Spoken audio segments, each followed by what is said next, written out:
Brazil বলেন কি? কি ব্যাপার? ও বোধহয় পেলের কথা ভাবছে। পেলে? পেলে? ব্রাজিল থেকে আসেন পেলেকে জানেন না? ও হ্যাঁ, ফুটবলার তাই তো? হ্যাঁ, অল টাইম গ্রেট। ব্যাট করে গোল করতো। দেখুন মিস্টার রকিব, ফুটবলের ব্যাপারে আমার বিদ্যা ভয়ঙ্করী। Mohun Bagan, east Bengal, the limit of my knowledge. আপনি জেনে রাখুন, ফুটবল হচ্ছে বাঙালির লাইফ ব্লাড।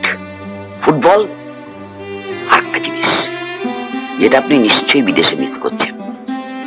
কি জিনিস? ওটা বাঙালির মনোবলি বলতে পারেন, বলতে পারেন বাঙালির ইনভেনশন। রসগোল্লা?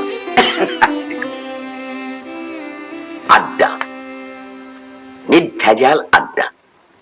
রকে বসে আড্ডা, পার্কে বসে আড্ডা, লেকের ধারে আড্ডা, কফি হাউসে আড্ডা। মানে যেটা না হলে বাঙালির ভাত হজম হয় না।